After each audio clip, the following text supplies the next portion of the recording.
Hi, എല്ലാവർക്കും ഫാമിലിയുടെ പുതിയൊരു വീഡിയോയിലോട്ട് സ്വാഗതം. ഇന്ന് ഞാൻ വന്നിട്ടുള്ളത് പതിവ് പോലെ ടിപ്സ് വീഡിയോ ആയിട്ടാണ്. ഒരുപാട് അഴുക്ക് പിടിച്ച ഭാഗങ്ങളൊക്കെ അടിപൊളിയായിട്ട് ക്ലീൻ ചെയ്തെടുക്കാൻ പറ്റുന്ന കിടിലൻ സൊല്യൂഷനായിട്ടാണ് വന്നിട്ടുള്ളത്. പപ്പായയുടെ ഇല വെച്ചിട്ടാണ് ഈ ഒരു സൊല്യൂഷൻ റെഡിയാക്കിയിട്ടുള്ളത്. ഇതിൻ്റെ കൂടെ 1-2 ഐറ്റം ചേർത്ത് കൊടുത്താൽ മതി. ഒറ്റ ഇല കൊണ്ട് തന്നെ വീട്ടിലുള്ള സകല ഭാഗങ്ങളും നമുക്ക് ക്ലീനാക്കി എടുക്കാൻ പറ്റും. നമ്മൾ ഇല പറിക്കുന്ന ടൈമിൽ മൂത്ത ഇല വേണം സെലക്ട് ചെയ്യാൻ. ഞാനിത് നല്ലതുപോലെ മൂത്തിട്ടുള്ള ഇലയാണ് എടുത്തിട്ടുള്ളത്. ഒരൊറ്റ ഇല മാത്രം മതി ഇത് ഉണ്ടാക്കാൻ. പപ്പായയുടെ ഇല വെച്ച് നമ്മൾ ആവി പിടിക്കുകയാണെങ്കിൽ കഫക്കെട്ടുള്ള ആളുകൾക്ക് നല്ല ശമനം കിട്ടും. കൊറോണയുടെ ടൈമിൽ പപ്പായയുടെ ഇലയും മഞ്ഞൾപ്പൊടിയും ഉപ്പും ഒക്കെ ഇട്ട് ആവി പിടിച്ചിരുന്നത്. 2 നേരമൊക്കെ ആവി പിടിച്ചിരുന്നു. ഞാൻ ഈ പപ്പായയുടെ ഇല ചെറിയ പീസുകളാക്കി കട്ട് ചെയ്തെടുത്തിട്ടുണ്ട്. ഇതിൻ്റെ ഞെട്ടിയുടെ ഭാഗം ഒഴിവാക്കിയെടുക്കണം. ബാക്കിയുള്ളത് ചെറിയ കഷ്ണങ്ങളാക്കിയിട്ട് കട്ട് ചെയ്തിട്ടുണ്ട്. പെട്ടെന്ന് ഇതിൻ്റെ സത്ത് വെള്ളത്തിൽ ഇറങ്ങി കിട്ടാനാണ് ചെറിയ പീസുകളാക്കുന്നത്. ഇനി ഇത് നന്നായിട്ടൊന്ന് തിളപ്പിച്ചെടുക്കണം. ഇതിനായിട്ട് ഇതിലേക്ക് 1 കപ്പ് വെള്ളം ചേർത്ത് ഇതൊരു 5 മിനിറ്റ് ഒന്ന് തിളപ്പിച്ചെടുക്കണം. ആ ഇലയുടെ സത്തെല്ലാം ഈ ഒരു വെള്ളത്തിൽ ഇറങ്ങി കിട്ടണം. ഒരു തവി വെച്ചുകൊണ്ട് ഈ വെള്ളത്തിൽ ഇല മുക്കിയെടുക്കണം. ഞാൻ ഇനി ഇതിലേക്ക് ചേർത്ത് കൊടുക്കുന്നത് ചെറുനാരങ്ങയാണ്. ചെറുനാരങ്ങ ചെറിയ പീസുകളാക്കിയിട്ട് ഇട്ട് കൊടുക്കണം. നിങ്ങളുടെ കയ്യിൽ ചെറുനാരങ്ങ ഇല്ലെങ്കിൽ കുഴപ്പമൊന്നുമില്ല, പകരം കല്ലുപ്പ് ചേർത്ത് കൊടുത്താലും മതി. ഫ്രഷ് ആയിട്ടുള്ള നാരങ്ങ വേണമെന്നൊന്നുമില്ല, വാടിയ നാരങ്ങ ആയാലും മതി. നമ്മൾ പിഴിഞ്ഞെടുത്ത് നാരങ്ങയുടെ തൊണ്ടായാലും കുഴപ്പമൊന്നുമില്ല. ഈ വെള്ളം നല്ലതുപോലെ കളറൊക്കെ മാറി വന്നിട്ടുണ്ട്. വെള്ളം നല്ലൊരു ഗ്രീൻ കളറായി വന്നിട്ടുണ്ട്.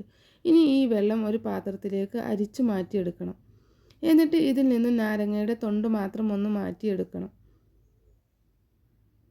നമ്മൾ ചേർത്ത് കൊടുത്ത നാരങ്ങയൊക്കെ നല്ലതുപോലെ വെന്ത് വന്നിട്ടുണ്ട്. ഈ നാരങ്ങ നമുക്ക് ആവശ്യമുണ്ട്, പപ്പായയുടെ ഇല നമുക്ക് ആവശ്യമില്ല.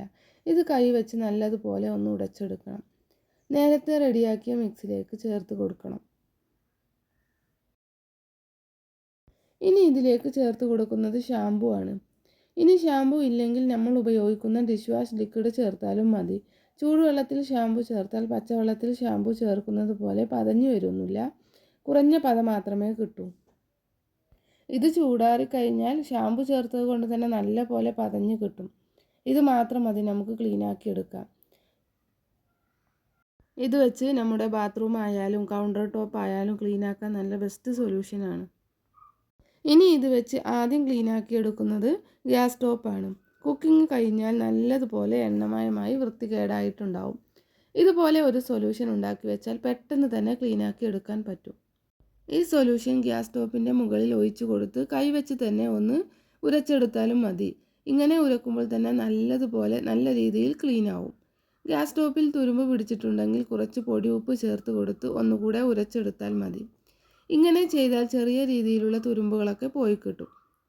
ഇനി ഒരു തുണി വെച്ച് തുടച്ചെടുക്കണം. നല്ലതുപോലെ ഗ്ലേസിംഗ് ആയി കിട്ടിയിട്ടുണ്ട്. ഇനി ഇത് വെച്ച് ക്ലീൻ ചെയ്തെടുക്കുന്നത് ഗ്യാസ് വെച്ചതിൻ്റെ പുറകിലാണ്. ഗ്യാസിൽ കുക്കിംഗ് കഴിഞ്ഞാൽ ഇതുപോലെ തെറിച്ച് വൃത്തികേടാവും. നേരത്തെ ചെയ്തതുപോലെ ലിക്വിഡ് ഒന്ന് സ്പ്രേ ചെയ്തിട്ട് ഒന്ന് തുടച്ചെടുത്താൽ മതി. ആഴ്ചയിൽ ഒരിക്കലെങ്കിലും ഈ ഒരു രീതിയിൽ ക്ലീൻ ചെയ്ത് നോക്കൂ, റിസൾട്ട് സൂപ്പറാണ്. ഇത് വെച്ചുകൊണ്ട് തന്നെ കൗണ്ടർ ടോപ്പ് ക്ലീൻ ചെയ്തെടുക്കാനും ബെസ്റ്റാണ്.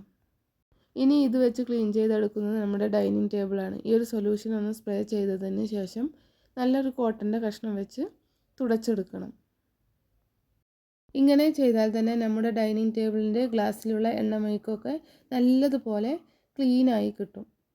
ഈ ഒരു സൊല്യൂഷൻ വെച്ച് നമ്മുടെ ടോയ്ലറ്റ് നല്ലതുപോലെ ക്ലീനാക്കി എടുക്കാൻ പറ്റും. ഇതൊരു ബക്കറ്റിൽ ഒഴിച്ച് നല്ലതുപോലെ ഒന്ന് പതപ്പിച്ചെടുത്ത് ടോയ്ലറ്റിൽ ഒന്ന് ഒഴിച്ച് കൊടുക്കണം. എന്നിട്ടൊരു 5 മിനിറ്റ് വെയിറ്റ് ചെയ്തതിന് ശേഷം നല്ലതുപോലെ ഒന്ന് ഉരച്ചെടുക്കണം. നല്ലതുപോലെ സ്ട്രെസ് ചെയ്ത് ഉരക്കേണ്ട ആവശ്യമൊന്നുമില്ല, അല്ലാതെ തന്നെ ക്ലീനായി കിട്ടും.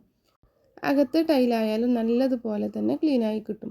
പപ്പായയുടെ ഇല വെച്ചാണ് നമ്മുടെ വീട്ടിലുള്ള ഇത്രയും ഭാഗങ്ങൾ ക്ലീനാക്കിയത്.